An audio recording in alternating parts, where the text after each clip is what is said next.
I'm Matt Booker. And I'm Dave Laird. And I'm Tim Groenland. Prepare to have your titties pinched by the great concavity. Awesome.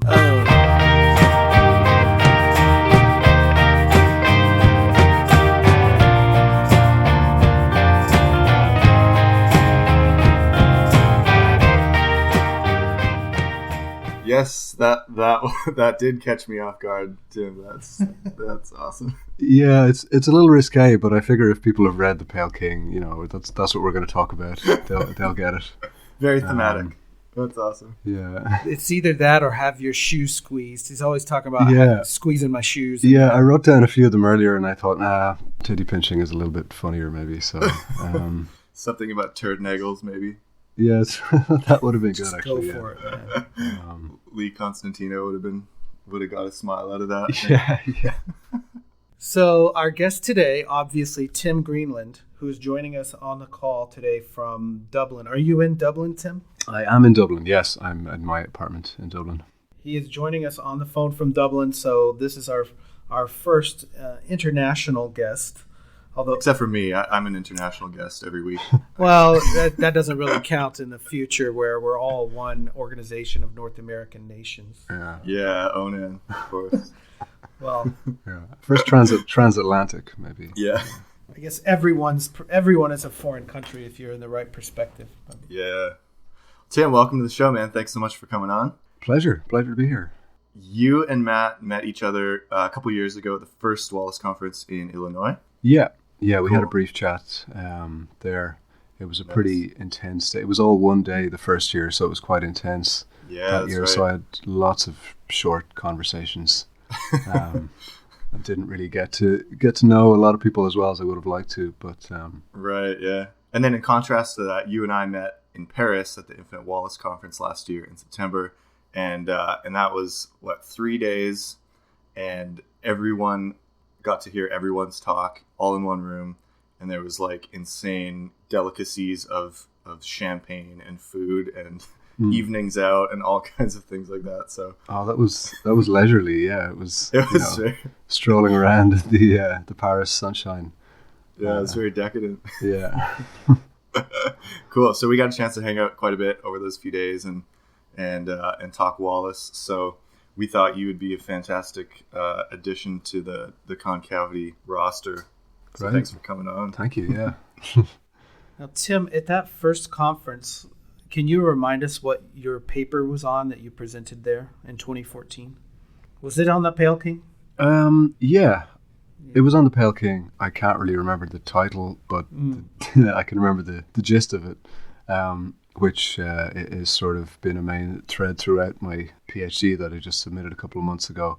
And it was on the editing of The Pale King. So I'm really interested in how The Pale King came together and the idea of The Pale King as a posthumous work that is kind of an editorial construct at the same time as being Wallace's last work, So I think I was showing some of the archival material because I had been to Austin the year before and spent about 10 days going through the Pale King archive and, tracing, following the threads and so on.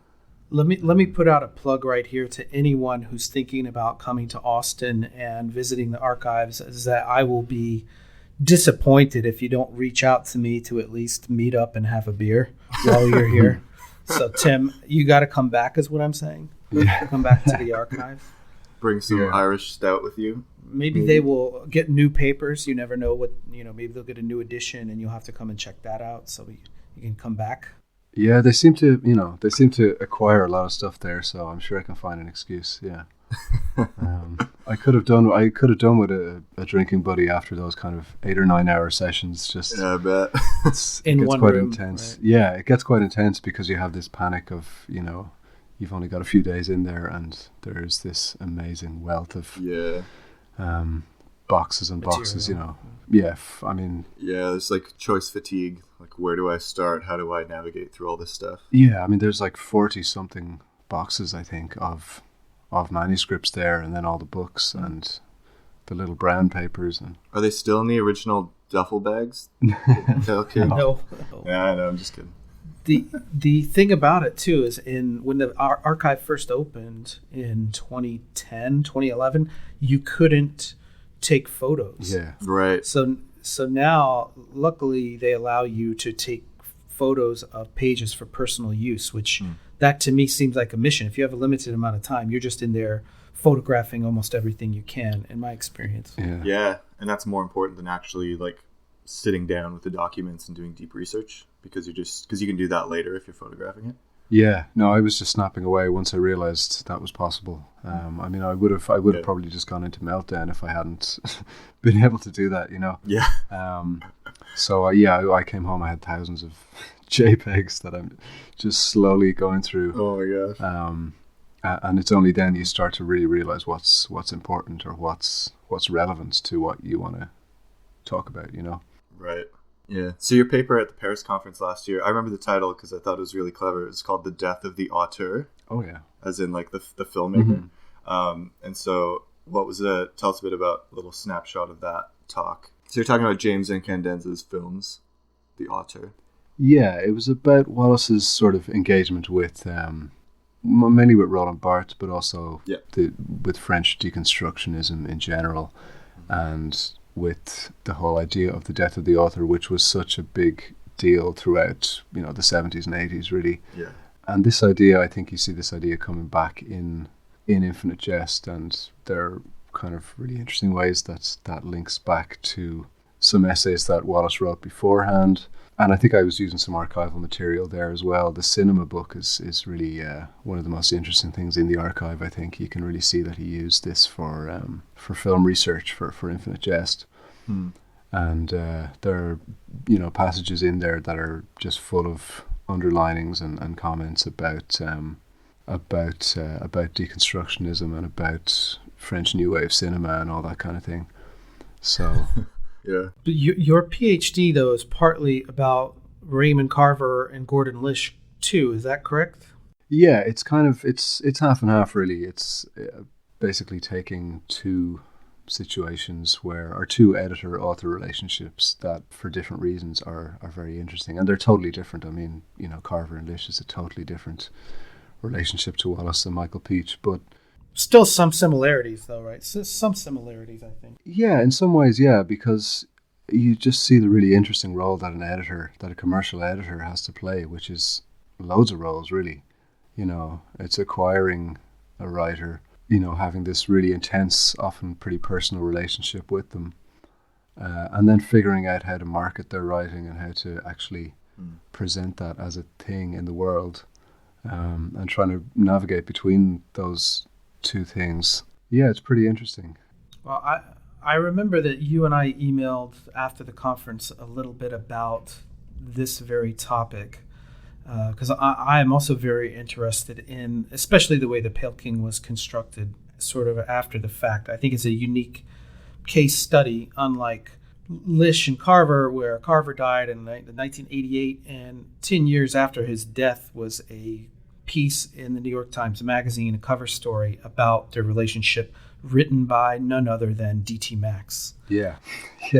And so I think that's really how D.T. Max ended up as Wallace's biographer, because the piece that he wrote for The New Yorker in 2009 was about this issue as well. It was about how he went to retrieve, Wallace's papers after his death and started building the Pale King, which had not come out yet. And I remember when that piece came out in the New Yorker, it was a revelation to me that Wallace even had a coherent project, underway, or even that could be reconstructed in a way. What was your take on that when that piece first came out? Do you remember reading it? I don't. I remember.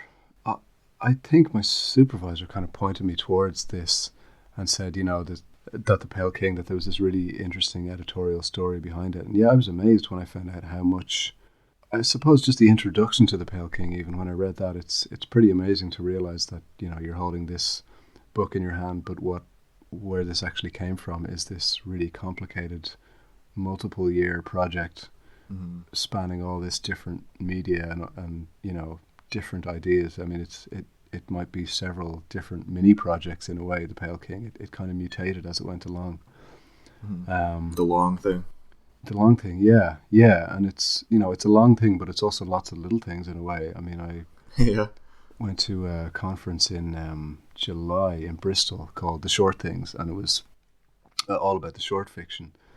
But I went. I spoke a little bit about the Pale King, and I was a bit, kind of worried that people wouldn't accept this idea that the Pale King is, in some ways a lot of different short stories. But actually, a couple of other people there were making the same point, and I found it interesting to start looking at it that way. It's a book that works as a collection of short stories as well, in a way, and all of the different sections of it are so strangely self-contained. Yeah. And when you see the trouble that Peach had connecting the bits to one another, when you compare it to something like Infinite Jest, which is just so interconnected, and so, there are all these lines going back and forth between different chapters and characters that are carefully referenced, 200 or 300 pages after you met them. Like the Sarpinsky gasket model. Yeah. But now that you have read the finished piece, or the finished book that Peach built from all those little pieces, and there are a lot of pieces in the Ransom Center, and a lot of them are drafts, but some didn't make it in, and he put those 4 in the paperback, those scenes at the end. What's your impression of the whole book, or what was made out of all of that raw material? What's your general takeaway from that project? A general takeaway. Writing scholarship, you get used to explaining yourself at great length, and it's very hard to be concise. My general takeaway was, I guess, just how much of an editorial job this was, and how much this is just one version of the Pale King. And Peach kind of acknowledges that himself in the introduction, but I think that gets lost a little bit in translation to the actual readers and critics. There's something about the architecture of the book and the way a book is presented and the way a book comes to you as this beautiful finished object that sort of tricks your mind into thinking that you're reading a finished book, even if you know you're not, if that makes sense. It was really only when I looked at the archives that I realized how much of a mess, in a way, this stuff is. It's a lot of the stuff that made it into the Pale King is so unfinished, and you don't really get that from reading the book, because the book doesn't distinguish between stuff that was in its 5th or 6th draft and stuff that was just in the first draft. And that's, I think, something that's a bit confusing. I would love to see a scholarly kind of edition of the Pale King that really is a lot bigger and has a lot more. It makes it a lot clearer what stages of work these drafts were from and when they were written, because he was working on this from at least 1997, maybe before that, but he was certainly working on it pretty intensely in 1997. So it's a good decade worth of material there. It's a good decade of work, yeah, and he clearly changed his thinking about it pretty radically at certain points. It was supposed to be this novel about porn, and there are all these character names that keep changing. There are some bits that didn't make it into the Pale King that are clearly from 97, 98, 99, and he just put them aside, and it seems like he just abandoned them or didn't really look at them again. So it's a really weird hybrid book that we have, I think. Yeah. I'm really glad we have it. It's an amazing editorial job Peach did, in a way, and it's a really powerful piece of work that he created. But I think I think a lot of readers don't immediately get how much of an editorial construct it is. Right. Yeah. And for me, I wasn't really aware of that until I saw that document in the Pale King that is the full inventory of Peach's discovery, the stuff that he took home with him on the plane that trip. Yeah. And then brought back, and then they created an inventory and they numbered every piece. And I think there's like 350 pieces in there. Yeah. And 350 sections in the final novel. But a lot of those were different drafts, and a lot of them were obviously drafts of stuff that ended up in either Oblivion or in brief interviews.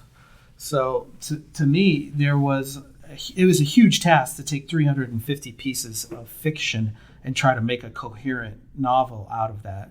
So, I mean, in my opinion, he succeeded at that. But you're right in that there was some decisions he had to make of saying, I couldn't figure out where to slot this in, so we left it out. And the book was getting pretty long anyways. Yeah, definitely. And didn't he say, he says at some point that he wanted to have like an electronic edition where you could sort of shift things around, but technically they couldn't figure out how to do that, so they scrapped it. Do you remember this? Choose your own adventure, Pale King. Yeah. Yeah, he says that in an interview somewhere, and yeah, it's a fascinating idea. You know, I hope that can still happen sometime, because, I mean, you know, if you go onto the Ransom Center website, they have the chapter 9, the kind of author here chapter, in 5 or 6 drafts, and you can start from the handwritten draft and click through to the final draft, to the final printed draft, and you can see it as it develops and look at this sort of genetic, you know, read it genetically. And it would be amazing to be able to do that with other pieces. It would be a huge job, but I mean, that's so they've already, you know, experimented with that a little bit. Yeah, I think that part of it is really valuable because, like you say, you get to see the evolution of it from this. I think his original idea, like you said, was related to this porn novel. He had written a porn essay that never got published, and I think got scrapped, and a lot of it got turned into Big Red Sun. Well, no, yes and no, but some of it got turned into this character. Drinyan earlier on was a porn star, and that's where the character or the name Sir John Feelgood comes from. And then at some point he uses that as a justification for how Drinyan became a tax examiner after being a porn star. Is that your read on that section? Yeah, I think that's right. I think DT Max talks about this a bit as well, right? I think that's that's more or less his description of it. I mean, I don't know. It's hard to. I can't say that it was clear to me exactly when or how he makes these decisions to abandon certain ideas. But you can sometimes see in the notebooks that he's trying out a new title. It was called Glitterer for a while. It was called Net of Gems. What is Peoria for? The Peoria, whatever. Yeah. What is Peoria for? Yeah. Yeah. So it seems to me like, one of the really interesting things about that spreadsheet is that you can see a lot of the dates of when things were written, because a lot of it is on from a desktop or from floppy disks, which is pretty amazing, you know, because floppy disks were probably well on the way to being obsolete by the time, you know, during the time that Wallace was working on the novel. But you can see the dates that that things were saved, so you can see that how he worked on it, which I think were these intense bursts of, you know, maybe 3 or 4 months at a time of work, and then he would leave it for a while and go and do something else.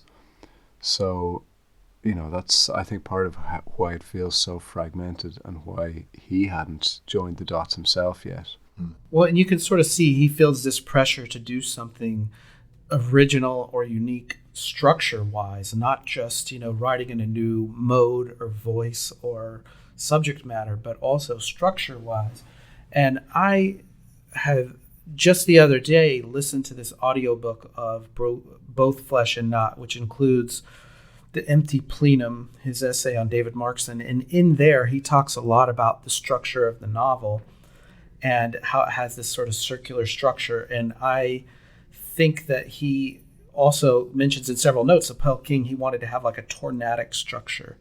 And do you think that's part of what, you know, Michael Peach, his core problem is just how to structure all these different voices, or how to, you know, what do you think he was hoping to accomplish with the structure of that book? Yeah, that's the problem, isn't it? I mean, he was trying to accomplish something that, he was trying to find a structure for something that the author hadn't himself really figured out. I mean, yeah, I think he was trying to do something like, I mean, in the intro, he says that he used Infinite Jest as a guide. So, yeah, it probably would have ended up, you know, there is this sort of collage-like way in which Wallace worked. I mean, you don't really get plots followed fluidly or linearly through. You get this deliberately fragmented structure. in Infinite Jest too. So I think that's what Peach was going for. Whether it would have been in the order that things are in The Pale King, I don't know. I mean, obviously it makes sense chronologically to start out with the childhood stories and then have everybody slowly converging on Peoria. But who knows? They might have been they might have been flashbacks, or they might have been jumbled up a lot more. It's impossible to say, Yeah. So that raises the issue of what are kind of the ethics behind posthumous editing, and you sort of explored this in your research as well. Yeah, a little bit. I mean, I got interested in other posthumous novels and how they're presented, and there's such a range of ways in which that can happen. I looked at Hemingway's posthumous novels, which in a way they're much more blatant examples of an editor kind of leaving out the stuff he doesn't want to make it a more commercially palatable novel. The ethics, I don't know. I mean, it's in a way it's inevitable that these novels are going to appear, and in a way it's a kind of an aesthetic judgment. What does this novel add anything to the body of work? Was it worth publishing? And I think The Pale King definitely was. Oh, for sure, yeah. But when you get into the question of would Wallace have wanted half-finished drafts to be published, then it's a lot more difficult. What exactly would he have? How far did he think? How far into this did he think? Because the interesting thing about the archive as well, Matt, I'm sure you saw this as well, is that there's no impression from the archive that Wallace really arranged this stuff himself, or that for such a self-conscious writer, for someone who was thought so hard about how he presented himself to the world. You don't get the impression that he was arranging his papers for the future scholar or the future reader, No, the only sense of that was that, in the DT Max reports that they found, on his desk a stack of clean manuscript. And so the question for a lot of people was like, well, what's in that clean stack? Was it really everything that ended up in the book? And it's hard to say, because a lot of that stuff, what was on top, we know was that section 9, that author here. And so Peach originally thought, well, that's going to be the opener because it's on the top of the stack. And then he says later on, oh no, it should be the 9th section based on this one comment, which I'm still not convinced that that's true, or not either. So you get things that were very polished and left out. So there's a section, all that they published in the New Yorker, that's clearly, it was polished enough to go through the New Yorker. And Peach said later he couldn't just figure out which child the character corresponded to later. Yeah. Which I think implies that he did figure out who a lot of these other children, who are not named, are supposed to be, which is in its own right a daunting task that, again, I don't think has been really explored in depth. Yeah, I mean, some of those decisions were pretty subjective, I mean, one thing I did during this was to look at the audiobook as well, because at some point I noticed that the audiobook has some slight differences from the published version, print edition, right? Yeah, so and when I started to actually sit down and compare the two, and I ended up doing this, very laborious comparison of the whole book, but there are actually loads of differences, and all these little minor differences that eventually, I contacted Little Brown, and they confirmed that they had that the audio recording had taken place before they had done the final round of editing. So it's it's mostly the same. It's everything's in the same order. It's all there, but there are a lot of little minor differences and changes of character names. And even there you see Peach changing character names at the last minute. So there's one character where, let me see, Drinian, at one point his name is, one character's name is changed from Drinian because probably Peach decided that it just was clearly not the other Drinian that we see in the much longer chapter. And in another chapter they put in Tony Ware's name to make it clear that it's her. And you'd imagine it is her, but they made that decision to, I guess, make it, to knit things together a little bit more for the reader. So there are lots of little places where, small details have been changed. Fogel was another one. The character Shin was... I'm thinking of the final Fogel chapter, very late in the book, where he's waiting to go into this interview with the two kind of aides, and that character was called Shin until the last minute, and then Peach sort of realized, okay, this must be Fogel. So yeah, that was I think all the decisions he made generally make sense to me, but they are, they're not easy decisions all the time. It's really not clear whether Wallace came to final decisions about this stuff himself, and there's a note that refers to a third David Wallace that doesn't really, that is kind of mysterious as well. So so there's it was a complex job, and it's a different editor could arrive at slightly different decisions. Did you get a chance to interview or talk to Michael Peach in the process of your research? I haven't. I would like to, but he's a CEO now, so he's so pretty he's busy. He's got quite a lot of demands on his time, I think. And he's been busy, battling with Amazon and various things. So no, I haven't, but hopefully I will at some point. It would be great if I could get him to. I was just looking at his various interviews. I mean, he gave a lot of interviews about the Pale King, and there's a lot of interesting stuff online, different symposiums, and he came to the Ransom Center in, I think it was 2011 or 2012, for a symposium when the Pale King was released, and I think that video is still online. And it was great to just have him around, though, because you could, go up to him and just ask random questions like, hey, what did you do with that section?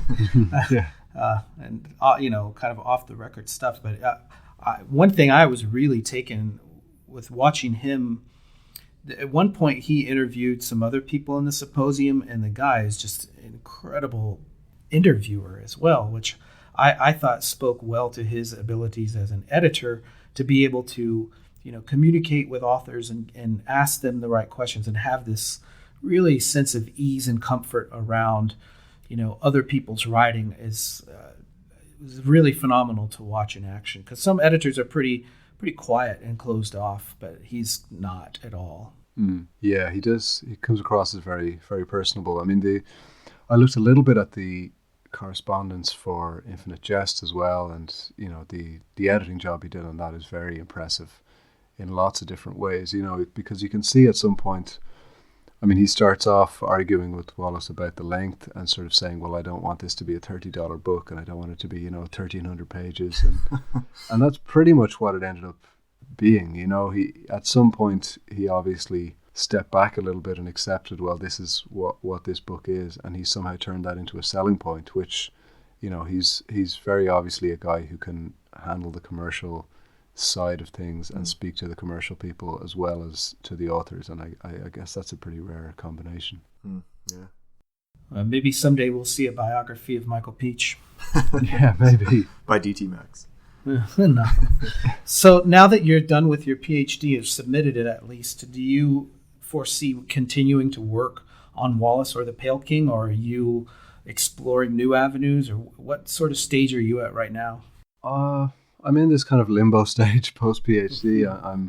There is a period of a month or two after the PhD where your head is just kind of melted into nothing, and it's very hard to really think about anything else. So I'm just emerging from that and starting to think about what I'm going to do next. So I will definitely look at trying to look at options for publishing some of this work and see if I can develop it. I mean, I'm still really interested in Wallace and in the Pale King, and I have so much kind of fascinating material that I lots of which I couldn't even really look at because you just have to make decisions about deadlines and things. Yeah, totally. So yeah, I'd love to keep going with this. Yeah. I've just been really impressed at the number of scholars in Dublin, especially at Trinity College, who have worked on Wallace or have led reading groups on Infinite Jest. And I know there was a Bologna group there for a while. Like there's a lot of interesting things in contemporary lit going on there. Can you explain to us a little bit about like what that scene has been like for you the past few years? Yeah, I guess I've been I've been going to a lot of conferences and meeting a lot of the same people. So yeah, it's been really exciting. Probably some of that is down to my supervisor, Philip Coleman, was one of the people to pretty early on teach a course on David Foster Wallace. So anybody, most people in Ireland who would want to study Wallace have ended up gravitating towards him, I know Claire Hayes Brady did her PhD with him a few years before I did, and she's going to have a book on Wallace next year. Right. Adam Kelly. Adam Kelly, yeah. He's in York now. I actually knew Adam in school and sort of lost track of him for a while, and then we bumped into each other again and ended up, both working on Wallace, and, he'll, I'm not sure where his book is at, but he's definitely going to write more about Wallace. This is like high school? You guys went to high school together? Yeah. Yeah, right. Remember that? Yeah, we were in English class together, so it was kind of strange to come across each other again. Yeah, no kidding. To David Foster Wallace conferences. It's like a very specific interest area that you both seem to have found and like got really exactly, into. Yeah. Yeah, that's wild. Yeah, very, very strange. Mm-hmm. Ireland's a small place, and sometimes that really sometimes you come across people in very specific ways. Yeah. Mm-hmm. Philip Coleman, he was the editor of that big Critical Insights book. Is that right? Yeah, that's right. Yeah, it came out earlier this year. Did you have an essay in there? Yeah, I had an essay in there on the Pale King and on, well, a lot of the stuff I was just talking about. Yeah, the different versions of the Pale King and the different sort of differences with the audiobook, and the fact that, I guess there are already 3 or 4 different versions out there. When you mentioned the unpublished scenes in the paperback, and just about how when we talk about the Pale King, we're talking about something that is already this multiple entity, I guess. Mm. Yeah, Philip writes a lot about Markson as well, and he and I have talked a lot about David Markson, and he wrote a long thing about Wallace's appreciation of Markson. So it seems like there is a lot of overlap in some of these, the interest of what's going on in academia right now. But I wanted to ask you if there's like other kind of exciting new authors or avenues of things that you've come across in the past year or two that you would recommend to us that people seem to have started working on. Okay. I'm sort of just mentally replaying conference presentations and things in my head. So I don't know, in a way you kind of go into this bubble when you're doing a PhD of just only reading very specific things. Mm-hmm. So I haven't had I've just spent the past couple of months catching up on writers that I've been meaning to read for the past year or two. I mean, I read a few of Joshua Cohen's books. I read Book of Numbers and really thought that this is, he's definitely an author in the Wallace mold in a way. Mm. Right. Just, the maximalism thing, the kind of, he's almost like a, 10 years younger Jewish version of Wallace in a way. He's because there's a character named Joshua Cohen in there, right? There's several Joshua Cohens in the book, right? Yeah, Joshua Cohen writing a biography of Joshua Cohen, who is a kind of tech founder guy, who a sort of Steve Jobs type character.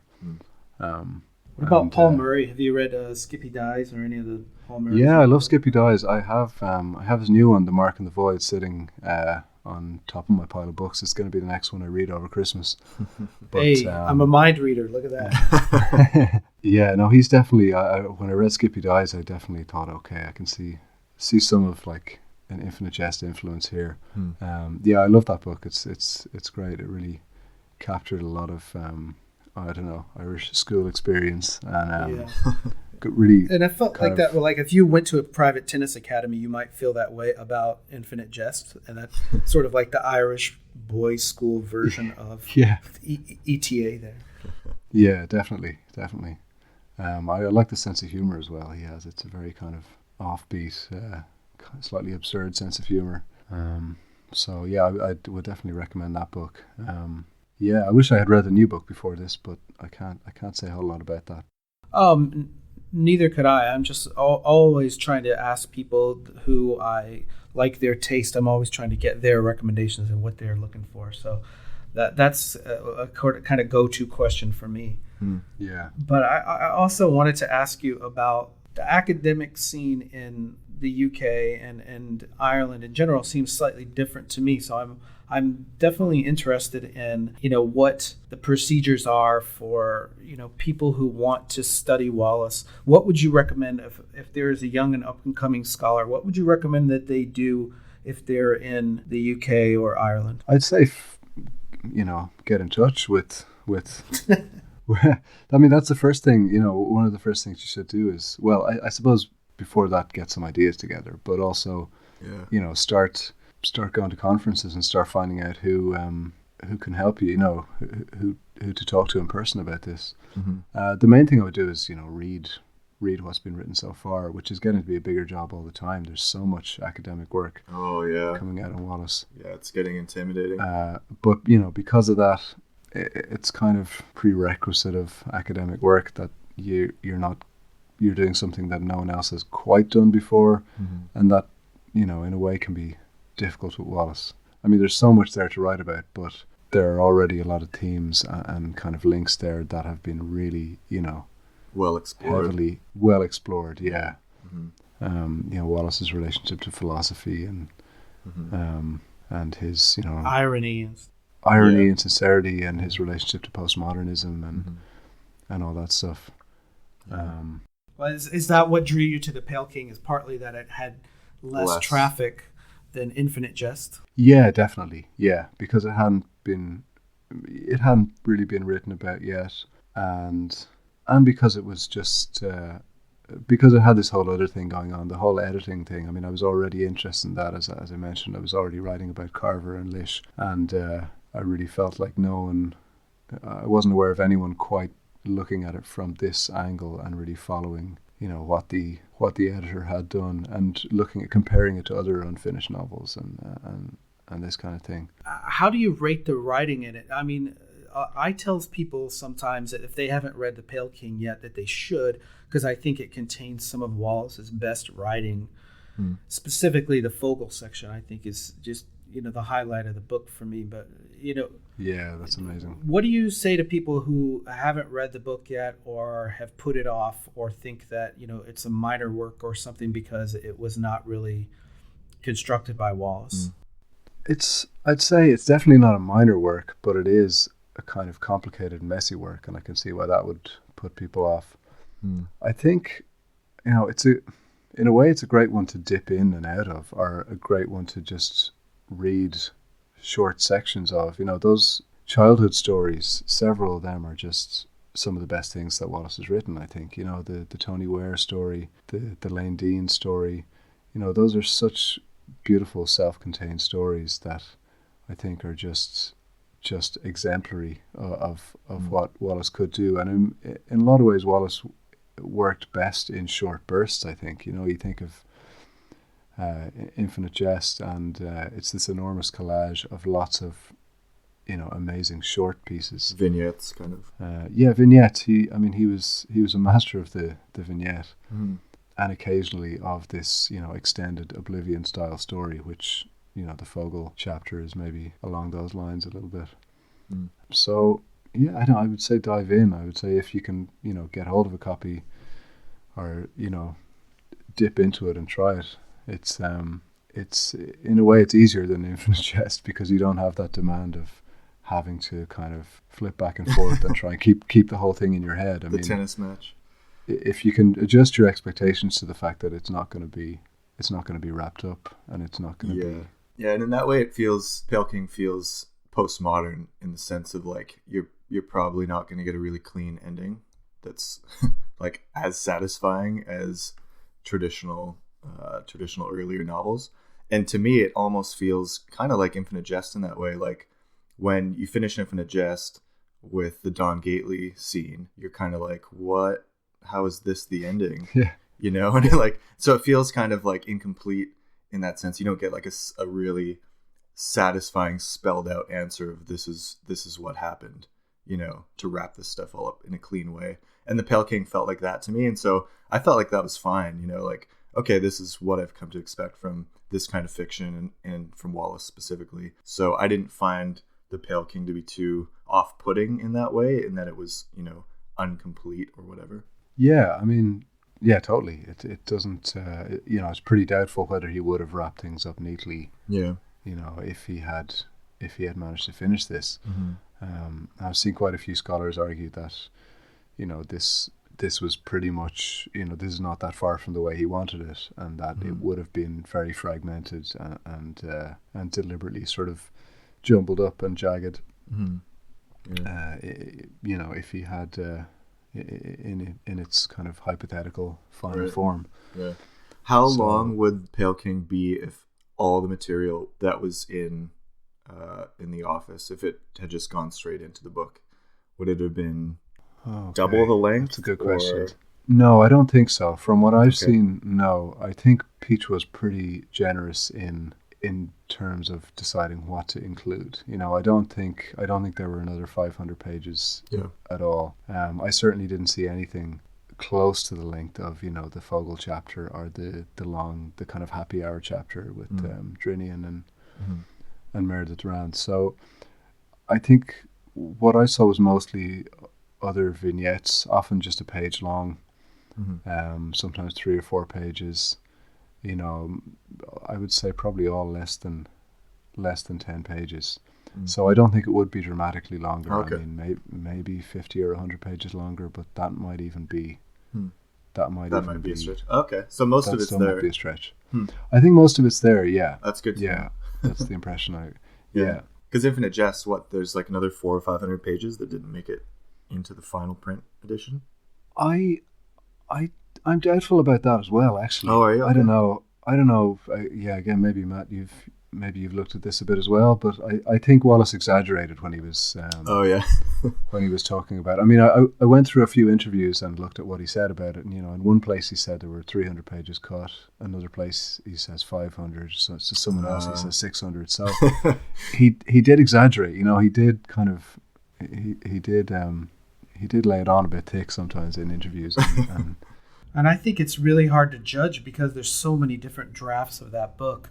And, he really did write 5 separate drafts, like starting at the beginning of the book all the way to the end. He wrote all of these different drafts of the book. So it's really hard to see where, things got cut, because how do you compare, these 12 pages were handwritten in this draft and these 12 pages were retyped in this draft. Right. And, I mean, the number of pages is hard to gauge. I think what a lot of the stuff that was cut from Infinite Jest is not missed by the reader. Like if you saw it, you would be like, why did I just read all of this? Like I think that some of this, Stephen Moore wrote an essay, comparing the draft that he got to the final draft of the book.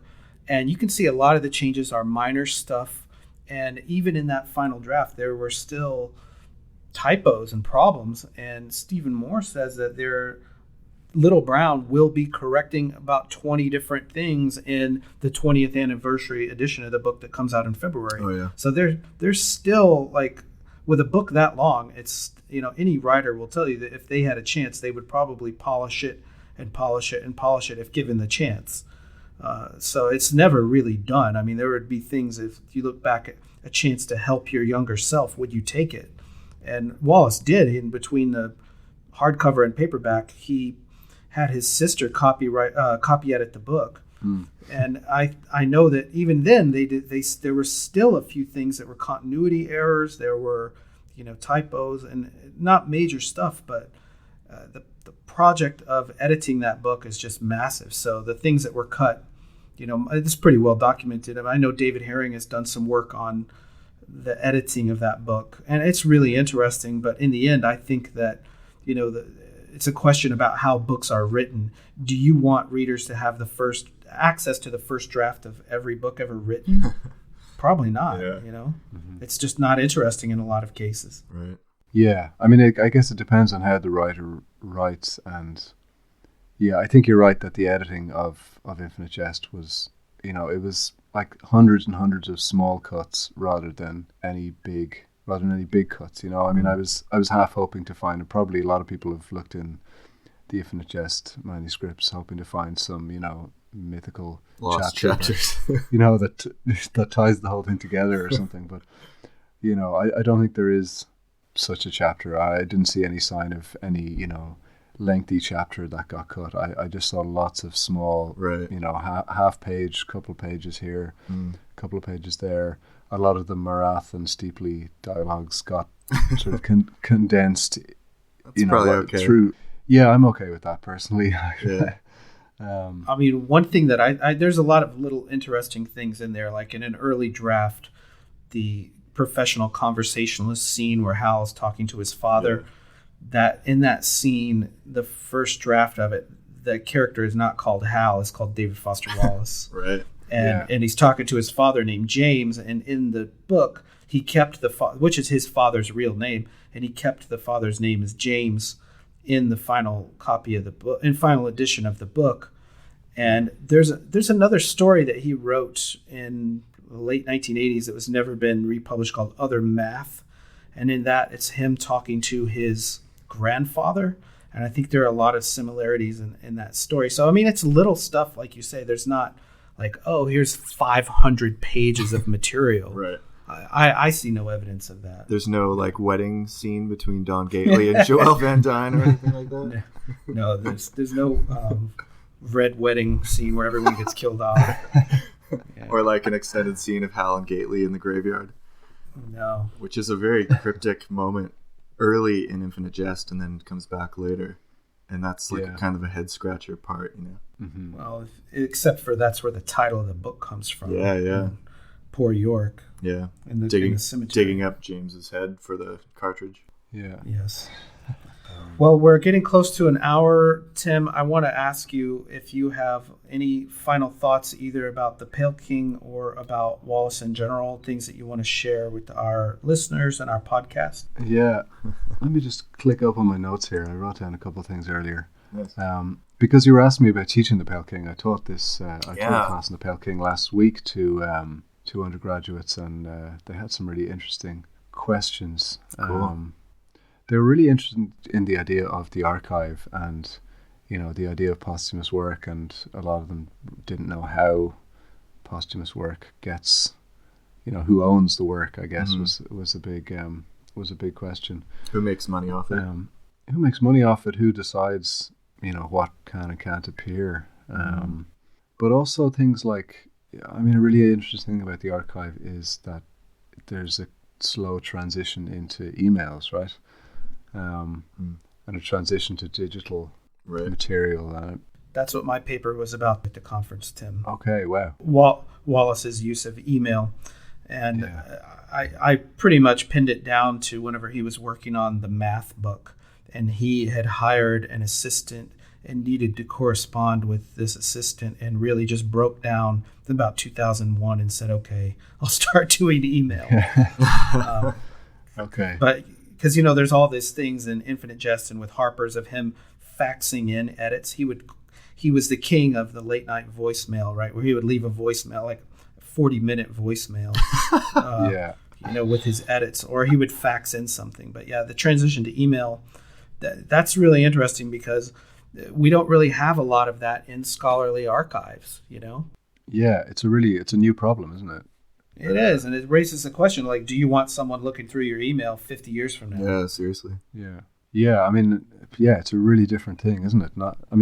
It's a kind of a worse thing in terms of the quality of, how much interesting stuff you're going to say and at what length you're going to say it. But also, email is this space where everything exists at once. You've got your business stuff alongside your literary correspondence, and someone asked in class last week about who owns the emails and whether there's some difference there in terms of these are going through a company, that these are going through a third party, this communication. I don't know. I meant to sort of... Well, what they did is print them out, though. Yeah. So printing out the emails, that sort of negates any commercial aspect to it. And it's part of the Ransom Center's acquisition at that point. And what I found interesting about that is, this is, like I say, the core of the thing I worked on this year is the Ransom Center has become a sort of pilgrimage place for Wallace fans. That, he doesn't have a grave site like some other famous writers have, like a shrine you can go and visit, in the cemetery in Paris. Wallace doesn't have that. And what he has is the Ransom Center. and you can go and hold, a handwritten first draft of Infinite Jest. And for some people, that's like a pilgrimage. Yeah.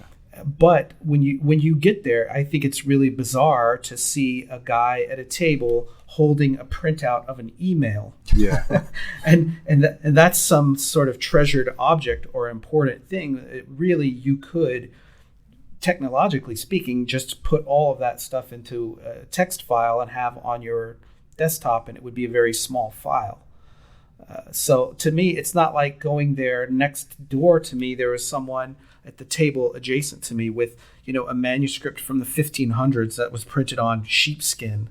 and it was this giant book, that had survived hundreds of years of transport. Mm-hmm. And to think, is the future of it really us traveling across the country to go and look at a manila folder of printed out emails? That's a bizarre question. Yeah. It's very strange, all right. And a lot of these emails are, just kind of one-line emails to his research assistant. They're not. A lot of the most interesting stuff isn't in the emails as well. Right. So it's an interesting question, because he was right on that change from analog to digital, and we've sort of, maybe we've left the manuscript era behind in the 20th century. Well, it's interesting that students are thinking about this, because you've got authors who you can interact with on Twitter. And I'm thinking of writers like Margaret Atwood or Salman Rushdie, who tweet regularly. Well, what are someone going to go back and collect their tweets and study that? Is someone going to go and look at all their emails? Or will a research institution ask, let's say Jonathan Franzen to start archiving all of his Gmail right now? Shopping lists. I mean, well, it's bigger than that, though, because I'm sure that they have a lot of important correspondence in email, and a lot of it will get lost. Yeah, I'm sure those conversations have, someone must have thought of, with someone like Franzen, I'm sure the conversation has taken place at some point. And you've got a lot of living authors who have their stuff in the Ransom Center, for example.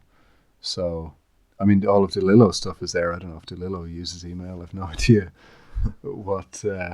No, you're right. There's like J.M. Cutzee and T.C. Boyle and Ian McEwan. Yeah. They're and I honestly don't know. And whenever I was looking at this topic with Wallace, I could not find a lot of protocols for librarianship about how to collect living writers' correspondence, electronically. Like, if it's out there, it's pretty well secret, because I couldn't find it in a public way.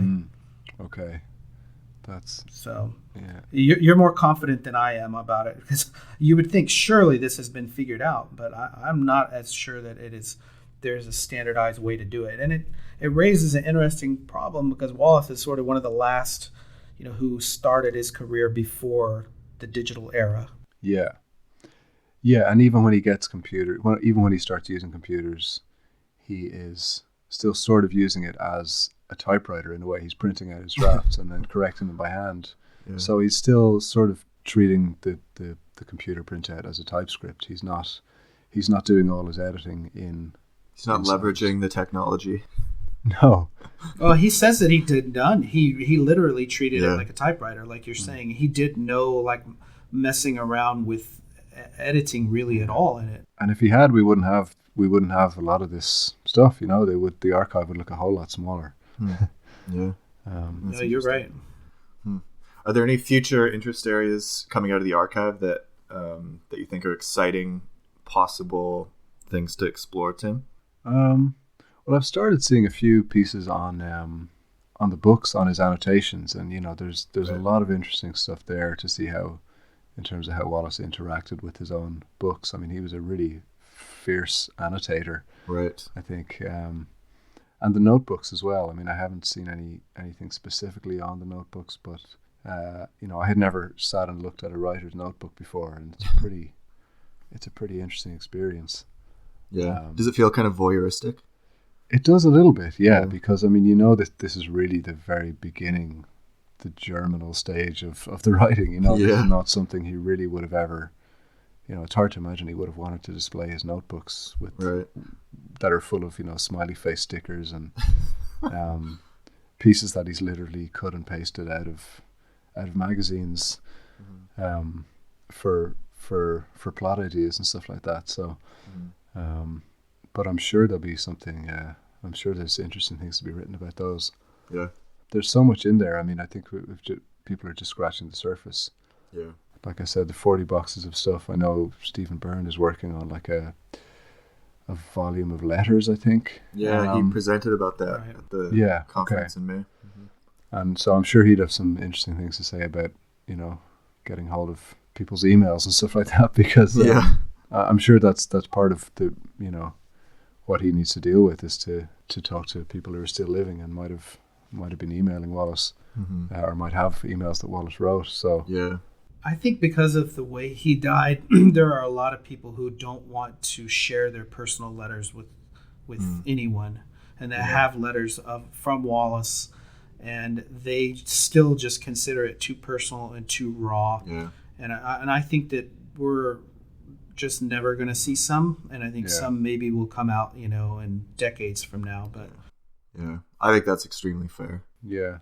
I mean, I could understand that. It's It is so strange for a writer it is so unusual for a writer of that stature to die so young, really, in while he's still producing amazing work. And it's a pretty unusual situation from a kind of archival point of view. I think they're, to some extent, where everybody's figuring it out as they go along. Mm-hmm. So your students, did they read the whole book, or were you teaching sections, sort of the way you were saying it's easy to divide up the book? Yeah, they read, actually, well, it was Philip's class, and I came in to teach one of these classes, and he had them reading the Reader, the Wallace Reader. Oh, yeah. That came out last year. Yeah. Because that is pretty much designed to be a teaching document. Yeah, for sure. But what's interesting about that, and I only noticed it when I went in to teach the class, is that the Pale King selections, you don't get Michael Peach's introduction.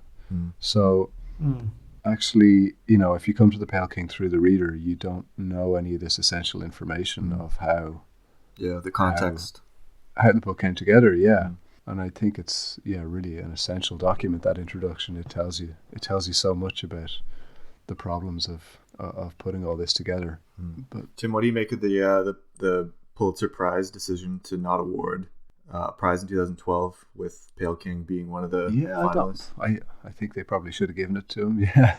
I know, right? That's my thought. I can't remember off the top of my head who were the other. Karen Russell's Swamplandia and Dennis Johnson's Train Dreams. Okay, yeah. I just have the Wikipedia page. I don't know that. I really like Train Dreams. That's a good book, but it was weird qualification because it actually was published in a different form earlier. It was published a lot earlier, wasn't it? Yeah. Yeah, in the Paris Review. So it was kind of a weird that it even qualified for 2011 because it was not a new book. Yeah. But anyways, that really rankled me. I was pissed for days when that happened. I was like, you got to be kidding me! The one damn year you're not going to award the prize. It just so happens, because Wallace didn't receive the Pulitzer Prize or the National Book Award in his lifetime. Yeah. And here was his one chance to really get some mainstream acclaim. Yeah. And they gave him a technicality or something. I just couldn't believe it. Yeah, it seems like more and more of an anomaly that every year that goes by, and as people appreciate him as a great writer, that he didn't win a whole lot of literary prizes, really. Or at least not. Yeah, like none. Like basically none. But the Genius Award, but none for specific books, right? Compared to Franzen. Yeah. All right. Franzen is kind of. I should stop.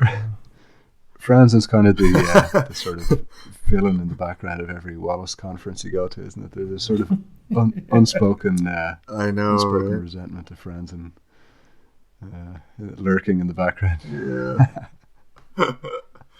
Yeah, I've had some funny conversations at conferences about that. I don't know what would we do without Franzen, You need a foil. Yeah, exactly. You need a foil. So Tim, have you defended your PhD now? No, I'm going to do that. I'm going to do that in January. So you're about to defend. Gearing up. Okay. What does it look like in the UK to defend a PhD? Is it a couple hour thing? Is it longer? I think it's a an hour, a couple of hours. I'm not sure if there's a strict limit on it. I need to check that, but I think they're usually an hour or two. Yeah, so hopefully, I can just about handle that. Yeah, you'll be fine, man. I think this was good. They'll go easier on you than we have. Oh yeah, we're tough customers. I doubt it, but no, it's been a pleasure to. I don't often get to talk about the Pale King. It's such enthusiastic, colleagues. Yeah, that's great. My mother-in-law just defended her PhD a few months ago, and I went to the defense, and it was 3 hours, and so I got kind of a foretaste of what my master's defense is going to look like next year. You have a master's defense, right? Yeah, which will be next year, like in the next term probably. So okay, yeah, good luck. So getting amped up for that, yeah. Thanks. She actually just finished reading The Pale King like a week or two ago. My mother-in-law did. So it was interesting to talk to her and get her kind of response to it. Mostly kind of like, okay, so what happens in the end? It's kind of the first question. Yeah. But otherwise, I think she was pretty satisfied with it. Wow, that's good to hear. Yeah, for sure. Yeah. Awesome, Tim. So if people want to check out some of your writing on Wallace, or get in touch with you on social media, where are some good places they can go to do that? I'm on Twitter, so I guess that if I do anything new, I'll put it up there. There's a site called academia.eu that has links to a few pieces as well. Sort of academic. So they can just look up your name. Academic networking site, and I have links to a few things there. So that would probably do the job. Awesome, man. And you've played in some bands. Are there any recordings out there people can check out of your bass skills? That you'd want people to find? Well, the band I was in was called The Gorgeous Colours, but it was a few years ago now. So there's still stuff online. I think I haven't looked in a while, but I mean, there's. I don't know. I need to get off. When I get off Skype here, I've got to go and check if there's anything really dodgy up there. But, take it down. Yeah, like most bands, we got better as we went along. So there's probably some questionable stuff there. Early embarrassing material. So check the date maybe. That's great.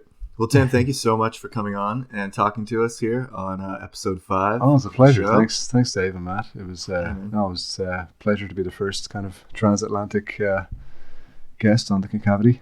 Thanks for joining us, Tim. Awesome. It was great. We really enjoyed it. Yeah, man. Really appreciate it. Excellent. Great. Thanks so much. So, as usual, our artwork for our podcast comes from Robin O'Neill. Our intro and outro song is Instant Disassembly by Parquet Courts. And thanks as usual to our listener Jordan Tibbett for the show notes.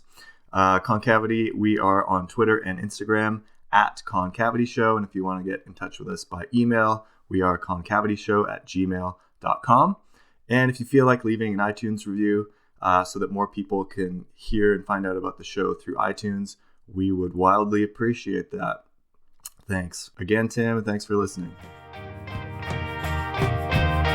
Oh, you did your heart no favors, darling, when you taught me